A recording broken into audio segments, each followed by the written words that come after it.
Hello everyone. तो कैसे हैं आप लोग? उम्मीद है आप सब जो हैं बिल्कुल स्वस्थ होंगे, अच्छे से पढ़ रहे होंगे। हम लोग पिछले क्लास में ओम्स लॉ से रिलेटेड कंसेप्ट सीखे थे और हम लोग फार्मूला सीखे थे कि कोई भी कंडक्टर का रेजिस्टेंस क्या क्या चीज़ पे डिपेंड करता है। फिर हम लोग रेसिस्टिविटी, कंडक्टिविटी, ये सब का चर्चा किए थे। आज हम लोग उसी में आगे बढ़ते हैं और सबसे पहले पढ़ेंगे करंट डेंसिटी। देखो करंट डेंसिटी जो है, आगे डेंसिटी टर्म लगा हुआ है, फिर भी ये वेक्टर क्वांटिटी होता है। अक्सर जो भी आप डेंसिटी पढ़ते हैं ना, जो आप मास का density, linear mass density, surface mass density, charge density, energy density, जितना भी पढ़ते थे वो सब स्केलर क्वांटिटी होता था। करंट डेंसिटी को आप नॉर्मली ऐसे डिफाइन कर सकते हैं। जैसे मान लो एक कंडक्टर है, इसका area of cross section A, area of cross section A, इसमें आई करंट का फ्लो हो रहा। तो अगर पूछा जाए ना कि करंट डेंसिटी क्या हो, तो हम लोग नॉर्मल में हमें यही बोलते हैं कि करंट डेंसिटी जो है, जैसे इसको डिनोट करते हैं electric current per unit area. ठीक ना, electric current per unit area. ठीक ना, electric current per unit area is defined as current density. जब ये वेक्टर क्वांटिटी है तो पूछा जाए आपसे कि इसका डायरेक्शन किधर होगा, तो बोलेंगे जिधर करंट का डायरेक्शन होगा वही डायरेक्शन जो है करंट डेंसिटी का होता है। या आप ये भी जानते हैं जिधर इलेक्ट्रिक फील्ड होता है उधर ही करंट होता है। इसलिए आप दोनों बात बोल सकते हैं, करंट का डायरेक्शन जिधर हो या इलेक्ट्रिक फील्ड का डायरेक्शन जिधर हो उधर ही करंट डेंसिटी होता है। यानी बोल सकते हैं, यहीं पे लिख दे रहे हैं, it is directed along the direction of current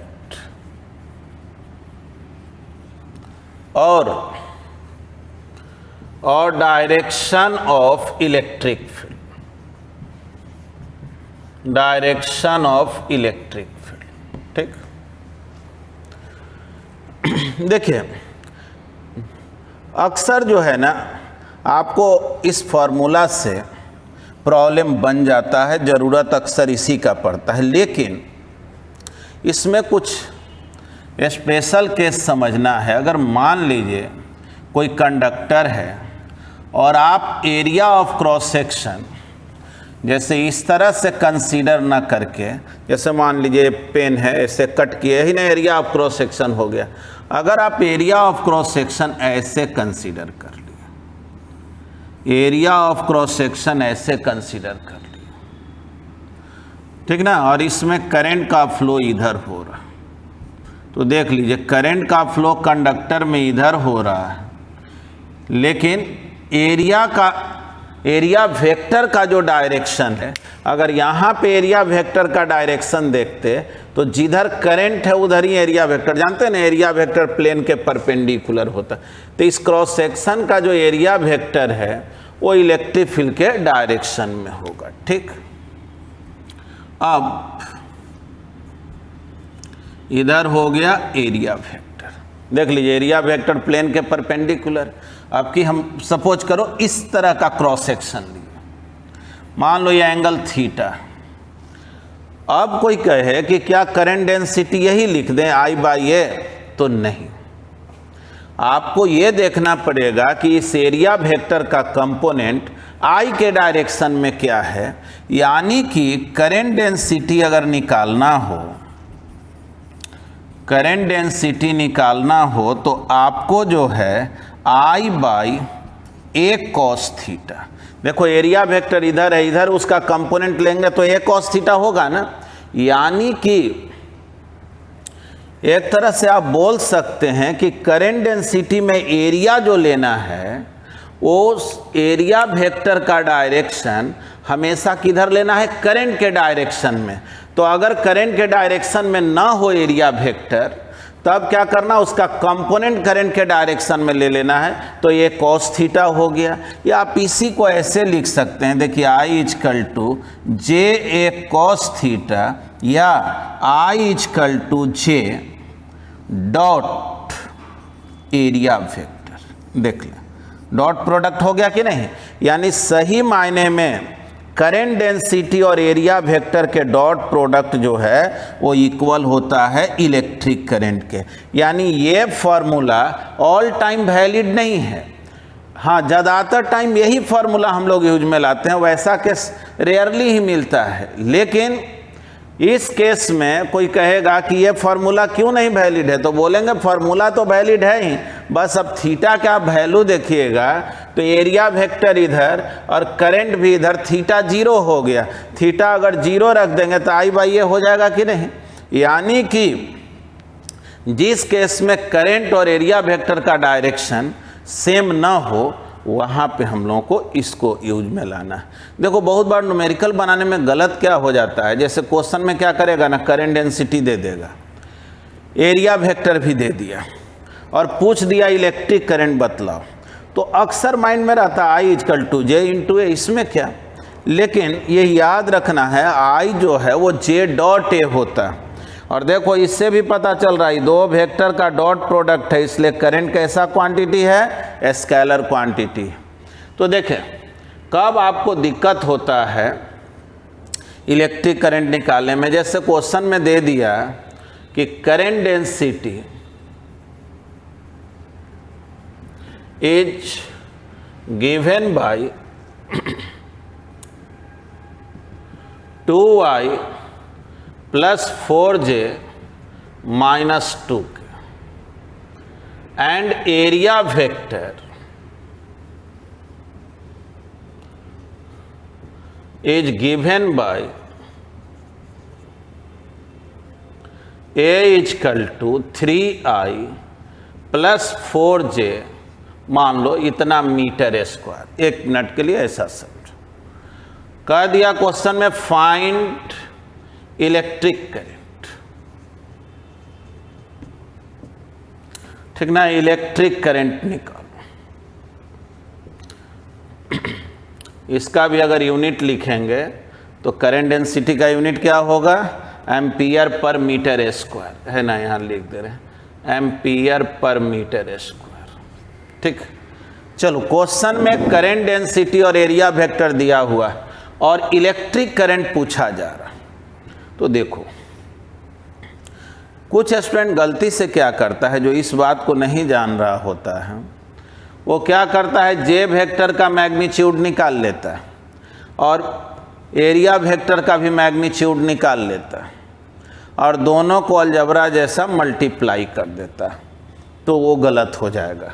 आपको जो है ना, अगर इलेक्ट्रिक करंट निकालना है तो चलो इसका सॉल्यूशन देखना है, तो बस ज़्यादा कुछ नहीं करना है, जे डॉट एरिया वेक्टर, बोलो जे कितना, चलो नीचे लिख दे रहे हैं जे कितना है जी, तो 2i plus 4j minus 2k dot area कितना है 3i plus 4j।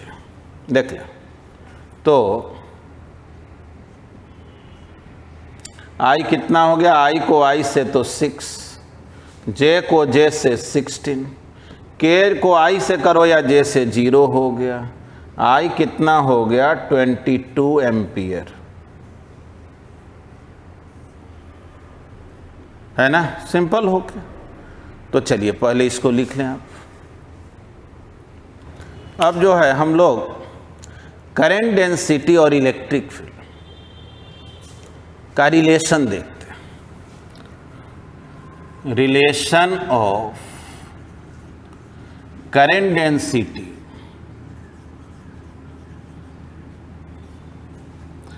And electric field.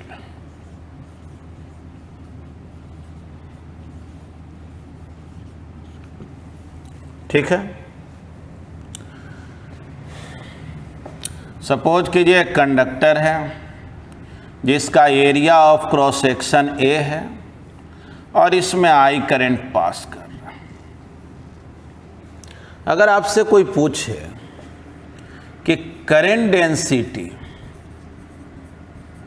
क्या होगा, तो आप जानते हैं कि करंट डेंसिटी तो इस केस में आई डिवाइडेड बाई एरिया होगा। क्या कुछ दिक्कत है इसमें? आई बाई एरिया हो गया। अब जो है drift velocity I by A N E, ठीक ना। ड्रिफ्ट वेलोसिटी हो गया I by A N E, already पहले पढ़े हुए हैं। तो देखिए, तो यहां से अगर आई का वैल्यू आप निकालें तो V D A N E, और आई का वैल्यू यहां पुट कर दीजिए, तो V D A N E divided by A, है ना। ये तो कैंसिल हो गया। अब थोड़ा याद करें, ड्रिफ्ट वेलोसिटी का एक और फॉर्मूला आप पढ़े थे इलेक्ट्रिक फील्ड के टर्म में, E into capital E by M into relaxation time tau, ठीक ना। इसी पर जब एरो दे देते हैं तो यहाँ माइनस देना पड़ता है। तो ठीक है, तो अगर हम लोग ड्रिफ्ट वेलोसिटी के जगह पे लिखें E by M into tau N into E, देखे तो सही लिखे? तो हाँ, लिखे तो सही। अब थोड़ा इसको आप मिलाइए, क्या हो गया? N E square tau divided by M into E. देख लीजिए, तो थोड़ा सोचो, जे हो गया, ये जो टर्म है पिछले क्लास में हम लोग पढ़े थे, याद करो, रेसिस्टिविटी का फॉर्मूला हम लोग पढ़े थे, M divided by N E square tau. देख लेना पिछले क्लास का लेक्चर, यही रेसिस्टिविटी का, इसी का ना उल्टा है कंडक्टिविटी ना हो गया, इसको हम लोग कंडक्टिविटी बोलते थे। यानी कि सही मायने में ये जो फॉर्मूला है वो क्या चीज का है? Conductivity of material. और जाहिर है कंडक्टिविटी क्या क्या चीज पर डिपेंड करता है? तो फ्री इलेक्ट्रॉन डेंसिटी पर, रिलैक्सेशन टाइम जितना ही ज़्यादा होगा उस पर, इसीलिए टेम्परेचर बढ़ाने पर रिलैक्सेशन टाइम घट जाता है, तो कंडक्टिविटी भी घट जाता है गुड कंडक्टर का, मेटल वगैरह का। तो हम लोग जो है इसको ऐसे लिख सकते हैं, sigma into E, J equal to sigma into E, या इसी को वेक्टर फॉर्म में अगर लिख दें तो जे इजकल टू सिग्मा इंटू ई। बोल सकते हैं कि जे का डायरेक्शन उधर ही होगा जिधर इलेक्ट्रिक फील्ड का होगा, और सिग्मा को हम लोग क्या नाम देंगे? तो बोलेंगे कंडक्टिविटी ऑफ मटेरियल या कंडक्टर, जो कहिए। अलग अलग मटेरियल के लिए कंडक्टिविटी जो है वो अलग अलग होगा, क्योंकि conductivity number of free electrons per unit volume पे डिपेंड करता है, तो अलग अलग मटेरियल में वो अलग अलग होता है। तो चलो एक हम लोग रिलेशन तो निकाल लिए ना। देखो, जब भी करंट इलेक्ट्रिसिटी में किसी भी क्वेश्चन में इलेक्ट्रिक फील्ड निकालने के लिए पूछे ना, तो याद रखना मात्र यही एक फॉर्मूला है जो इलेक्ट्रिक फील्ड निकालने में हेल्प करेगा। एक दो एग्जाम्पल भी लेते हैं, पहले आप इसको लिख लें। तो आइए हम लोग एक क्वेश्चन को देखते हैं। तो एक क्वेश्चन में कह रहा है, calculate the electric field in a copper wire of area of cross section 2 mm square. देखो, area of cross section 2 mm square है ना, 2 इंटू mm स्क्वायर है 10 टू द पावर -3 स्क्वायर यानी 10 to the power -6 metre square, carrying a current of 1 ampere. 1 ampere के current का flow हो रहा है, और जो रेसिस्टिविटी है 1.7 10⁻⁻8 ओम मीटर। ठीक, निकालना क्या है? Electric field. अभी आपको बतलाए थे कि जब भी करंट इलेक्ट्रिसिटी से रिलेटेड क्वेश्चन में इलेक्ट्रिक फील्ड पूछे ना, बस एक ही फॉर्मूला ही है, current density is equal to conductivity into electric field. और जान रहे हैं करंट डेंसिटी होता है I/A, कंडक्टिविटी इनटू इलेक्ट्रिक। अब आप चाहें तो क्वेश्चन में चूंकि कंडक्टिविटी ना देकर रेसिस्टिविटी दिया हुआ है, तो आप इसको 1/ρ लिख दीजिए, रेसिस्टिविटी में कन्वर्ट कर लिए। अब बतलाइए तो इलेक्ट्रिक फील्ड कितना आ गया? तो आ गया I/A इंटू ρ, है ना, सिंपल। I का वैल्यू कितना? तो 1 एम्पियर। एरिया कितना? 2 × 10⁻⁻6 मीटर स्क्वायर। रेसिस्टिविटी कितना?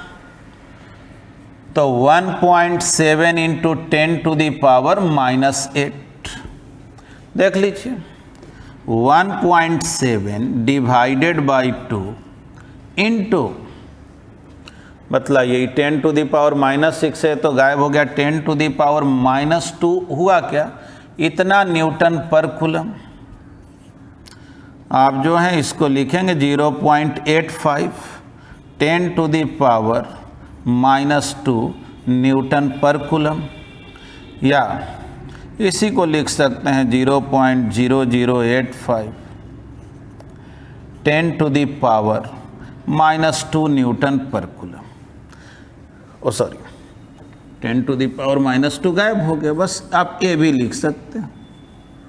क्लियर है? तो चलिए एक एग्जांपल हम लोग इलेक्ट्रिक फील्ड से रिलेटेड और लेते हैं, पहले आप इसको लिख।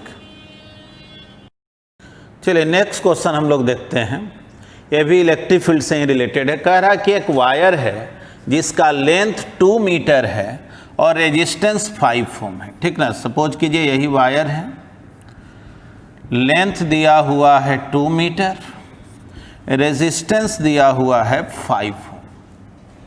कह रहा है इलेक्ट्रिक फील्ड क्या होगा? इस वायर से करंट पास कर रहा है और करंट का वैल्यू भी 10 एम्पियर दिए हुए, इलेक्ट्रिक फील्ड पूछ रहा है। तो जैसा कि आपको बतलाए कि इलेक्ट्रिक फील्ड जब भी निकालना हो एक ही फॉर्मूला ही है। हाँ, अब आप कहिएगा ये रेजिस्टेंस जो दे दिया है, तो आप जानते हैं ना रेजिस्टेंस का फॉर्मूला होता है ρL/A। ठीक, तो लेंथ दिया हुआ, लेकिन एरिया ऑफ क्रॉस सेक्शन तो दिया हुआ है नहीं, रेसिस्टिविटी दिया हुआ है नहीं, R दिया हुआ, तो कोई बात नहीं। आप ऐसा कीजिए, L/A निकालेंगे तो R/ρ होगा। L/A क्या हो गया? R/ρ। अब पूछा जा रहा है आपसे कि इलेक्ट्रिक फील्ड क्या होगा, तो थोड़ा सोचो तो। J = सिग्मा इंटू ई। J को क्या बोले? I/A, और सिग्मा को क्या लिखेंगे? 1/ρ इंटू ई।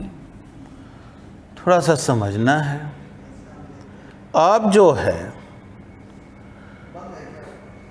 देखें, इलेक्ट्रिक फील्ड मुझे निकालना है। अब चलिए इलेक्ट्रिक फील्ड मुझे निकालना है, तो ρ/A इंटू आई। अच्छा ठीक है, क्वेश्चन में लेंथ दिया हुआ है ना, तो ऐसा क्यों न किया जाए कि इसी इक्वेशन में जो हम लोग ρ/A को निकाल लें। ρ/A निकालते तो कितना आता बतलाओ तो? R/L आता क्या? तो ऐसा क्यों किया?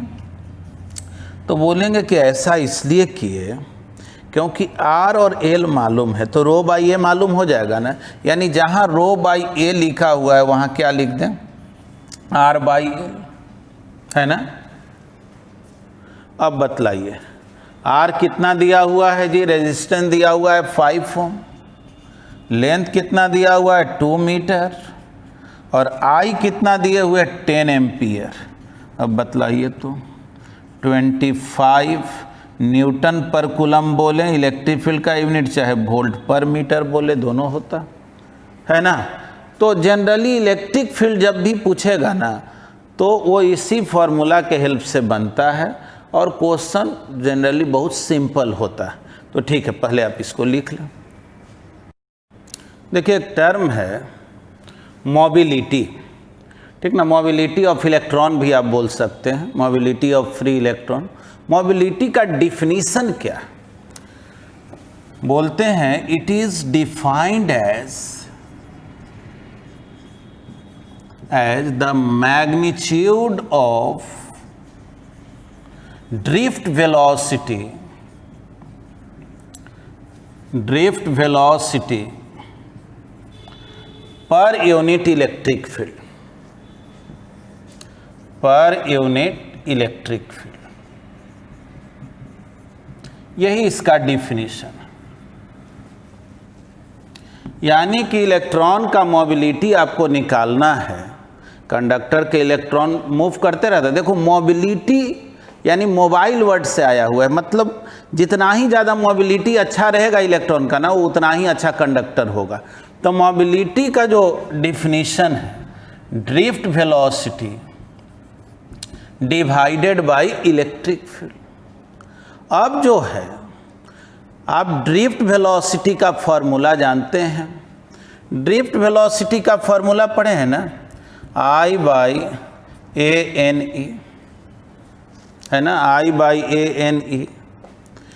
अच्छा एक चीज़ सोचे तो, ये जो I/ANE है, इसमें अगर I/A को हम लोग निकालें तो कितना हो जाएगा? VDNE। और आप जानते हैं ना कि I/A जो है वो सही मायने में क्या है? करंट डेंसिटी, है ना।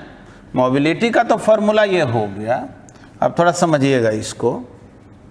ड्रिफ्ट वेलोसिटी I/ANE, I/A निकाले VD/NE। I/A को क्या बोलते हैं? Current density. और अभी आप पढ़े हैं कि करंट डेंसिटी जो होता है, अगर आप कंडक्टिविटी के टर्म में लिखें तो सिग्मा इंटू ई होता है, पढ़े हैं ना। तो सिग्मा इंटू यानी कंडक्टिविटी इंटू इलेक्ट्रिक फील्ड होता है। अब थोड़ा समझिएगा, VD/NE। और मोबिलिटी का क्या फॉर्मूला है? VD/E। तो इस फॉर्मूला के हेल्प से सोचो, अगर VD/E का वैल्यू निकालें तो क्या आएगा? थोड़ा देख लो ना, VD/E निकालोगे तो कितना आ जाएगा? तो आ जाएगा, एक मिनट ऐसा करते हैं, VD/E को छोड़ो, सिग्मा इज इक्वल टू, ऐसे लिख दो, VD/E N इंटू E। बोलो कोई दिक्कत है इसमें? वही टर्म लिखें। तो भाई VD/E क्या है? तो बोलेंगे VD/E तो मोबिलिटी है, जिसको हम लोग म्यू से डिनोट करते हैं। यानी कंडक्टिविटी हो गया μNE, ठीक ना। आप बोल सकते हैं कि कंडक्टिविटी आपको अगर किसी मटेरियल का निकालना हो, स्पेशली ये हम लोग बात करते हैं जब फ्री इलेक्ट्रॉन का, तो कंडक्टर के लिए बोलते हैं। तो अगर किसी मटेरियल के लिए निकालना हो मोबिलिटी के टर्म में, तो आप बोल सकते हैं mobility into density of free electron into charge of electron, है ना। आप जो है यहाँ कोई पूछे कि म्यू यहाँ क्या है, तो बोलेंगे यहाँ म्यू जो है मोबिलिटी ऑफ फ्री इलेक्ट्रॉन। अब एक बात जानेंगे जो आगे भी हम लोग सेमीकंडक्टर पढ़ेंगे तो सीखेंगे। देखिए मेटल का जब भी बात होता है ना, गुड कंडक्टर का जब बात होता है, तो हम लोग फ्री इलेक्ट्रॉन का बात करते हैं, ठीक ना। गुड कंडक्टर का बात जब होगा तो ये हो गया फ्री इलेक्ट्रॉन डेंसिटी, एन का मतलब। अब म्यू का मतलब क्या हो गया? Mobility of free electron, mobility of free electron. देख लीजिए फॉर्मूला ही बता रहा है कि जितना ही ज़्यादा मोबिलिटी होगा, उतना ही ज़्यादा कंडक्टिविटी होगा। ठीक है। तो चलिए, अगर बात सेमीकंडक्टर का किया जाए तो चूंकि आप में से ज़्यादातर लोग अभी सेमीकंडक्टर तो पढ़े नहीं होंगे, हाँ 12th पास आउट अगर हो तो वो जानते होंगे। सेमीकंडक्टर में जब करंट का फ्लो होता है ना, तो उसमें केवल इलेक्ट्रॉन के ही वजह से करंट नहीं फ्लो होता, उसमें पॉजिटिव चार्ज भी जो है ना, उसको वहाँ पे होल बोला जाता है, आगे सीखेंगे, उसके वजह से भी करंट उसमें एग्जिस्ट करता है। तो जब सेमीकंडक्टर का बात हो और पूछा जाए कि कंडक्टिविटी का फॉर्मूला क्या लिखेंगे, तो वहाँ पे हम लोग इसी फॉर्मूला को ऐसे लिख देते हैं, म्यू ई एन ई, ध्यान से देखें, N E into E. Mu V क्या हो गया, तो इलेक्ट्रॉन का जो फ्री इलेक्ट्रॉन है सेमीकंडक्टर के अंदर, उसका जो है मोबिलिटी। एन ई क्या हो गया, फ्री इलेक्ट्रॉन का डेंसिटी। आई हो गया इलेक्ट्रॉन का चार्ज। और एक टर्म होता है म्यू एच एन एच ई।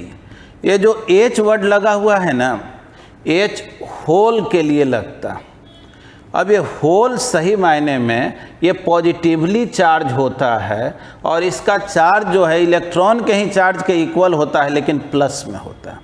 तो अभी उस बात को बहुत ज़्यादा हम लोग एक्सप्लेन नहीं कर पाएंगे, अभी आप मेनली यहीं तक सीखें कि मोबिलिटी क्या है, तो drift velocity per unit electric field. इसी ड्रिफ्ट वेलोसिटी के फार्मूला से हम लोग कंडक्टिविटी को निकालें मोबिलिटी के टर्म में।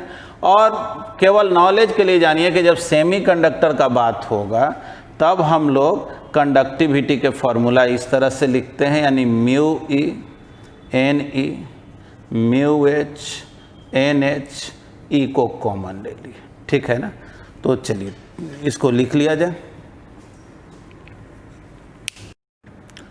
तो हम लोग आगे सीखते हैं कि टेम्परेचर का क्या इफेक्ट होता है रेजिस्टेंस पे या रेजिस्टिविटी पे।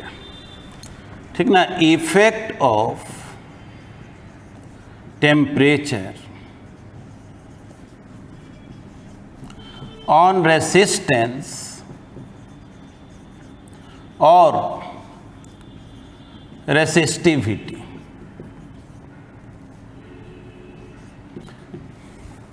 देखिए, आप पहले से भी जान रहे हैं कि टेम्परेचर जब बढ़ाते हैं, अगर मान लीजिए हम लोग मेटल का बात करें, गुड कंडक्टर का बात करें, तो गुड कंडक्टर में लार्ज नंबर में फ्री इलेक्ट्रॉन होता है, और जैसे ही आप टेम्परेचर बढ़ाते हैं ना, तो उसका रिलैक्सेशन टाइम जो है वो घट जाता है। और रिलैक्सेशन टाइम अगर घट गया मतलब वो जल्दी जल्दी कॉलिजन करने लगता है, तो उस केस में उसका कंडक्टिविटी घट जाएगा, यानी इलेक्ट्रॉन बहुत तेज़ी से आगे नहीं जा पाएगा। तो हम लोग ये सीखे कि अगर गुड कंडक्टर का बात होगा तो टेम्परेचर अगर बढ़ाएंगे तो उस केस में उसका रेजिस्टेंस कहें या रेसिस्टिविटी कहें, वो दोनों इंक्रीज कर जाता है। ठीक ना। मतलब आसानी से करंट को पास नहीं होने देगा। टेम्परेचर बढ़ाने पे मेटल जो है ना, करंट को और ज़्यादा विरोध करने लगता है, क्योंकि नंबर ऑफ कॉलिजन जो है वो इंक्रीज कर जाता है। तो ठीक है, सबसे पहले हम लोग ये बोलेंगे कि रेसिस्टेंस ऑफ गुड कंडक्टर, ठीक ना, यानी मेटल वगैरह का बात करें, good conductor increases with increase in temperature, with increase in temperature।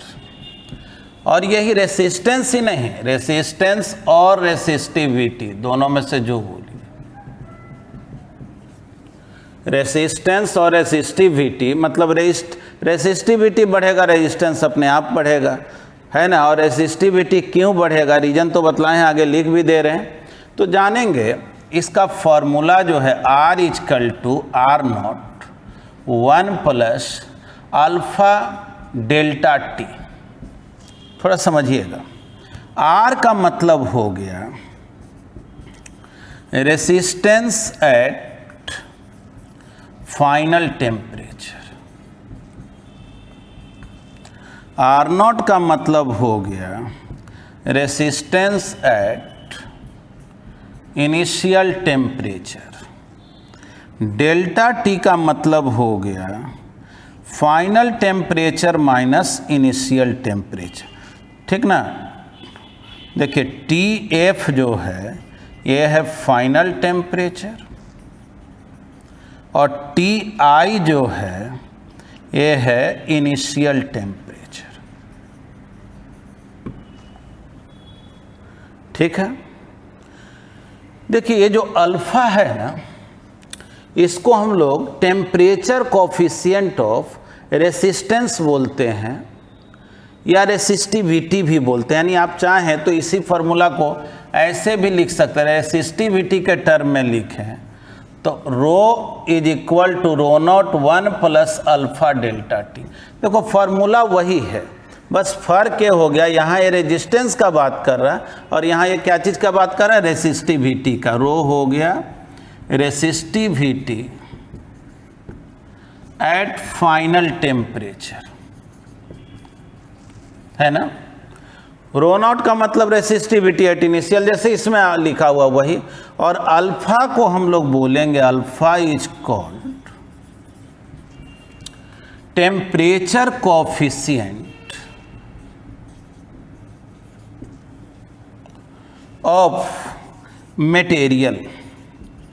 देखो ये जो अल्फा है ना, इसको हम लोग एक पर्टिकुलर मटेरियल के लिए कांस्टेंट मान के चलते हैं। हालांकि ये थोड़ा बहुत टेम्परेचर पे भी डिपेंड करता है, अल्फा में भी हल्का चेंजिंग आता है, लेकिन हम लोग मेनली इसको कांस्टेंट मान करके चलते हैं। अलग अलग मटेरियल के लिए इसका वैल्यू अलग अलग लेते हैं, ठीक ना। Alpha is a constant, sorry alpha is called temperature coefficient of material, ठीक। मटेरियल वर्ड यूज हो गया, मतलब अलग अलग मटेरियल के लिए अल्फा का वैल्यू अलग अलग रहेगा, ठीक है।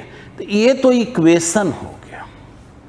अगर आपसे ये पूछा जाए कि रीजन क्या है, किस वजह से रेजिस्टेंस जो है वो इंक्रीज कर जाता है, तो बोलेंगे क्या कि गुड कंडक्टर के पास लार्ज नंबर में फ्री इलेक्ट्रॉन्स होता है और जब उसको हम लोग हीट एनर्जी देते हैं, टेम्परेचर बढ़ाते हैं, तो थर्मल एजिटेशन इंक्रीज कर जाता है, फटाफट कॉलिजन होने लगता है जल्दी, तो रिलैक्सेशन टाइम घट जाएगा। रिलैक्सेशन टाइम जब घटेगा तो कंडक्टिविटी घट जाएगा और कंडक्टिविटी घटेगा यानी रेजिस्टिविटी बढ़ जाएगा, यानी रेजिस्टेंस भी बढ़ जाएगा।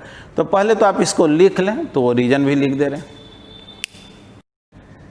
हाँ जी, तो रीजन में हम लोग क्या लिखेंगे, बोलेंगे क्या कि when temperature of good conductor is increased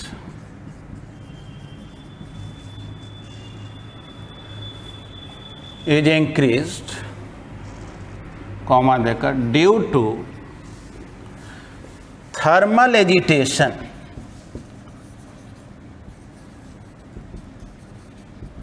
thermal agitation जैसे जब हीट एनर्जी उसको मिलता है ना, तो उसके वजह से thermal agitation number of collisions of free electrons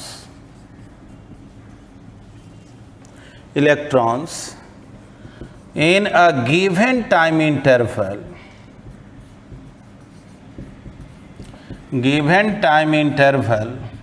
increases, ठीक है। नंबर ऑफ कॉलिजन्स जो है वो इंक्रीज कर जाता है। हेंस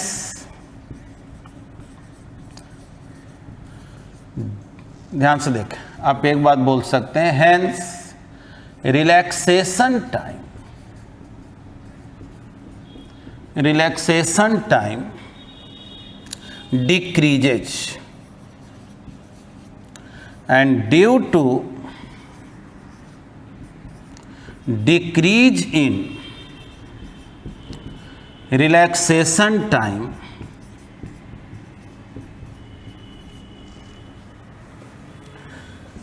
resistivity और resistance of good conductor increases.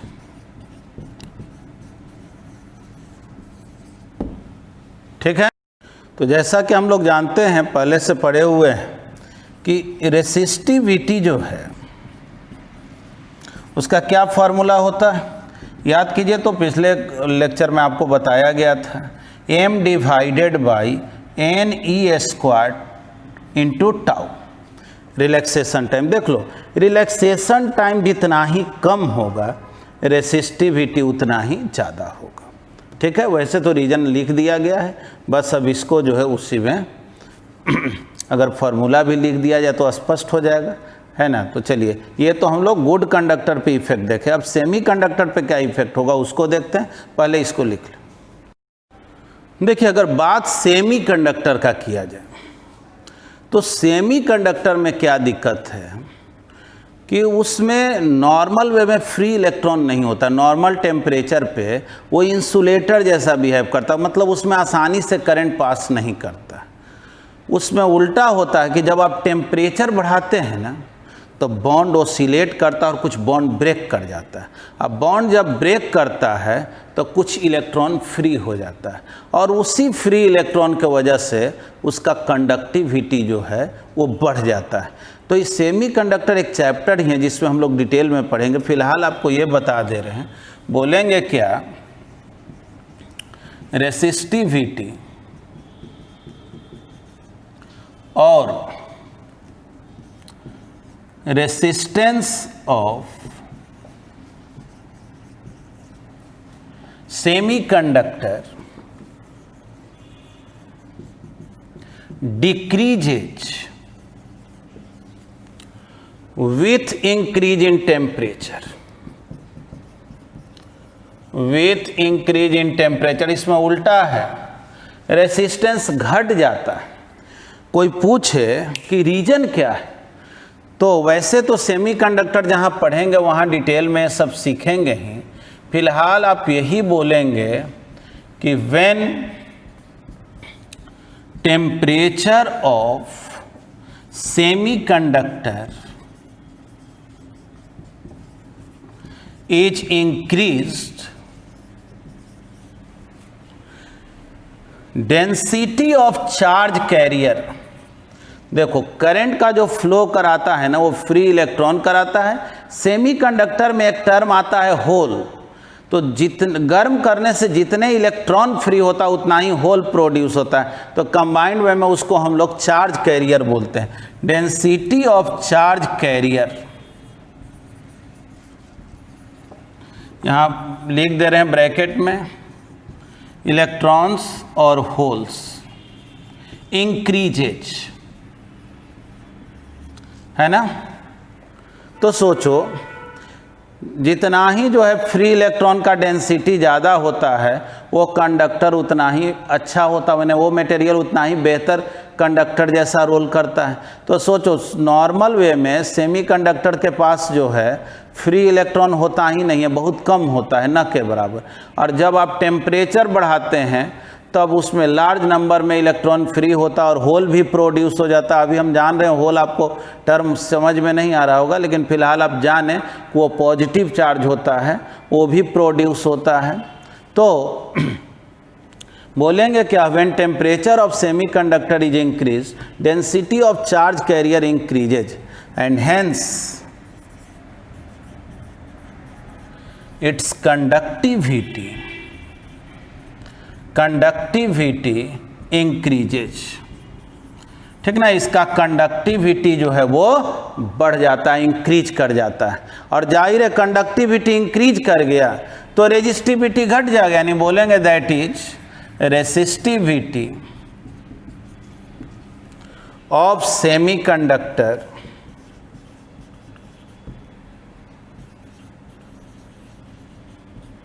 Decreases. ठीक ना, रेसिस्टिविटी घट गया, कंडक्टिविटी बढ़ गया। बस ये तो समझ गए। और एक बात और जानेंगे, वैसे एक बात जानिए कि जो सेमीकंडक्टर से रिलेटेड हम लोग पढ़ रहे हैं अगर रेसिस्टिविटी और टेम्परेचर का इसका ग्राफ देखेंगे ना तो ग्राफ इस टाइप का होता है, एक्सपोनेंशियल इक्वेशन होता है। तो ये ज़्यादा बेहतर होगा ना कि जब हम लोग सेमीकंडक्टर टॉपिक पढ़ेंगे और वहाँ पे इस बात को एक्सप्लेन करेंगे तो आपको बहुत बेहतर समझ में आएगा। फिलहाल आप इतना जान लीजिए कि रेसिस्टिविटी टेम्परेचर के साथ इसी तरह से टेम्परेचर बढ़ाते जाओगे रेसिस्टिविटी घटते जाता।